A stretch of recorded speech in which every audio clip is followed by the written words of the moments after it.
જય માતાજી ને બધા મિત્રોને મારા રામ રામ। અને આપણે જો બટેકા બાફી લીધા છે અને આપણે બનાવવાની છે દાબેલી, એટલે મસ્ત મજાના બટેકા બાફી લીધા છે અને ઠરવા માટે જો આપણે મૂકી દઈએ કાસરોટમાં। અને તો જો આપણે કાસરોટમાં બટેટા લઈ લીધા અને બટેટા આપણે ઠરી જાય પછી ફોલશું। અને જો આપણે દાબેલી લઈ લીધી છે, દાબેલી બનાવવા માટે પાવ લઈ લીધા છે અને જો આપણે હેમાંસીબેને બટેટાનો મસાલો કરી લીધો છે તૈયાર।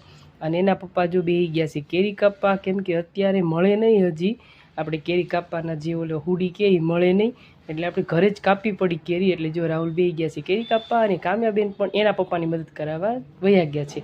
અને આપણે જો હવે હેમાંસીબેને પાવ ભરી લીધા છે તો આપણે શેકવા માંડ્યા છીએ દાબેલી। અને આપણે જો દાબેલી બની ગઈ છે મસ્ત મજાની। અને જો તમે કમેન્ટ કરજો કે કેવી દાબેલી બની છે અને કોઈને ખાઈ હોય તો કહેજો, પાર્સલ કરીને મોકલી દઈશું। તો હાલો બધા દાબેલી ખાવા। અને જો સરસ મજાની દાબેલી આપણે બની ગઈ અને આપણે લઈને ઉપડ્યા બારે, કેમ કે અત્યારે ગરમી જેટલી છે ને એટલે રસોડામાં જમાય નહીં।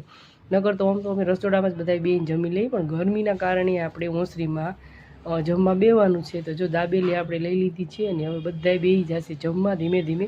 તો જો રાહુલ આવી ગયા અને એને તો સ્ટાર્ટ કરી દીધું દાબેલી ખાવાનું। ને આ બાજુ અમારા હેમાંસીબેન, આ બાજુ અમારા કામ્યાબેન અને બધાય બેસી ગયા છે દાબેલીની પાર્ટીમાં અને આપણે બેસી ગયા છીએ। તો જો આવું કંઈક છે દાબેલીનું પ્રોગ્રામ છે। તો હાલો બધાએ દાબેલી ખાવા। અને જો આપણે કેરીનું અથાણું બનાવવાનું છે, તો રાહુલે કેરીનું કટિંગ કરી નાખ્યું છે। તો મીઠું અને હળદર આપણે એમાં મિક્સ કરી અને મૂકી દેવાનું છે। અને આપણે જો મીઠું નાખી દઈએ અને પછી એમાં નાખી દઈશું થોડીક હળદર અને પછી આને ઢાંકી અને મૂકી દેવાનું છે। અને પછી આપણે અથાણું બનાવશું।